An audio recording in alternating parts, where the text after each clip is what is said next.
ಪಹಲ್ಗಾಮ್ ಆಕ್ರಮಣಕ್ಕೆ ತಕ್ಕ ಪ್ರತ್ಯುತ್ತರವಾಗಿ ಪಾಕಿಸ್ತಾನದ ಭಯೋತ್ಪಾದಕರ ಅಡುಗುದಾನವನ್ನ ಧೂಳಿಪಟ ಮಾಡಿದ ಆಪರೇಷನ್ ಸಿಂಧೂರ್ನ ಲೀಡಿಂಗ್ ಕಮಾಂಡೋ ಆಗಿದ್ದ ಧೀರ ವನಿತೆ ಕರ್ನಲ್ ಸೋಫಿಯಾರವರ ಬಗ್ಗೆ ಇಡೀ ದೇಶವೇ ಅಭಿಮಾನ ಪಟ್ಟಿದೆ.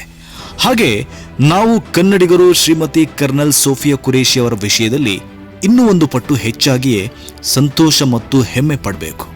ಯಾಕೆಂದ್ರೆ ಈ ಧೀರ ವನಿತೆ ಬೇರೆ ಯಾರೂ ಅಲ್ಲ, ಇವರು ನಮ್ಮ ಕನ್ನಡ ನಾಡಿನ ಬೆಳಗಾವಿಯ ಸೊಸೆ. ಹೇಗೆಂದು ಕೇಳ್ತೀರಾ?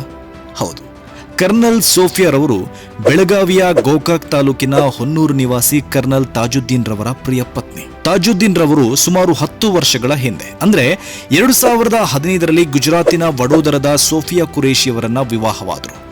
ಗೋಕಾಕ್ ತಾಲೂಕಿನ ಕೊನ್ನೂರು ನಿವಾಸಿ ಗೌಸ್ರವರ ಪುತ್ರನಾಗಿರುವ ತಾಜುದ್ದೀನ್ ಕೂಡ ಒಬ್ಬ ಯೋಧನೆ.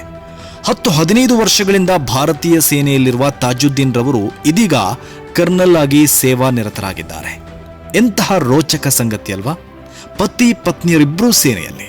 ಅದರಲ್ಲೂ ವಿಶೇಷತೆ ಏನಂದ್ರೆ ಇಬ್ರು ಕೂಡ ಪ್ರತಿಷ್ಠಿತ ಕರ್ನಲ್ ಹುದ್ದೆಯಲ್ಲಿರುವುದು. ಬೆಳಗಾವಿಯಲ್ಲೇ ಹುಟ್ಟಿ ಬೆಳೆದ ಕರ್ನಲ್ ತಾಜುದ್ದೀನ್ ರವರು ಪ್ರಾಥಮಿಕ ಹಾಗೂ ಪ್ರೌಢ ಶಿಕ್ಷಣ ಎಲ್ಲವನ್ನೂ ಕನ್ನಡ ಮಾಧ್ಯಮ ಶಾಲೆಯಲ್ಲೇ ಕಲಿತಿದ್ರು.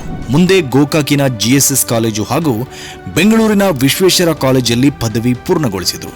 ತಂದೆ ಗೌಸ್ರವರು ಅಪ್ಪಟ ದೇಶಪ್ರೇಮಿ, ಜನರ ಸೇವೆಯನ್ನ ತನ್ನ ಆದ್ಯ ಕರ್ತವ್ಯವೆಂದು ನಂಬಿದವರು.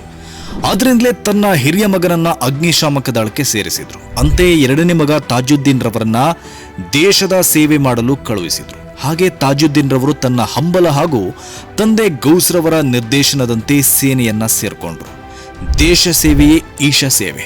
ದೇಶಕ್ಕಾಗಿ, ದೇಶದ ಜನತೆಯ ಹಿತಕ್ಕಾಗಿ ದುಡಿಯುವುದೆಂದ್ರೆ ಅಂತಿಂತಹ ವಿಷಯವೇನಲ್ಲ. ಅದು ಭಾರತೀಯ ಸೇನೆಯ ಇಷ್ಟೊಂದು ಉನ್ನತವಾದ ಹುದ್ದೆಯನ್ನ ನಿಭಾಯಿಸ್ತಾ ಇರುವ ಈ ದಂಪತಿಗಳ ದಿಟ್ಟತನವನ್ನ ಮೆಚ್ಚಲೇಬೇಕು. ವಿಶೇಷವಾಗಿ ಆಪರೇಷನ್ ಸಿಂಧೂರ್ ಏರ್ ಸ್ಟ್ರೈಕ್ ಯುದ್ಧದ ಮುಖ್ಯಸ್ಥರಾಗಿ ಕೆಚ್ಚೆದೆಯಿಂದ ಮುನ್ನಡೆಸಿ ಯಶಸ್ವಿಯಾದ ಧೀರ ಮಹಿಳೆ ಕರ್ನಲ್ ಸೋಫಿಯಾ ಖುರೇಷಿ ಅವರು. ಈ ಭಾರತದ ವನಿತೆಯರು ಶೌರ್ಯವನ್ನ ಜಗತ್ತಿಗೆ ತೋರಿಸಿಕೊಟ್ಟಿದ್ದಾರೆ.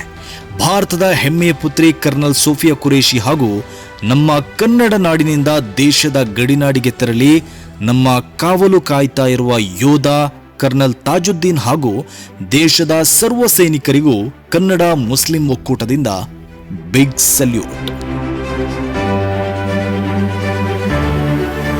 ಈ ತರಹದ ಕುತೂಹಲಕಾರಿ ಮಾಹಿತಿಗಾಗಿ ಕನ್ನಡ ಮುಸ್ಲಿಂ ಒಕ್ಕೂಟ ಫೇಸ್ಬುಕ್ ಪೇಜ್, ಇನ್ಸ್ಟಾಗ್ರಾಮ್, ಯೂಟ್ಯೂಬ್ ಅನ್ನ ಸಬ್ಸ್ಕ್ರೈಬ್ ಮಾಡಿ, ಲೈಕ್ ಮಾಡಿ, ಕಮೆಂಟ್ ಮಾಡಿ, ಶೇರ್ ಮಾಡಿ.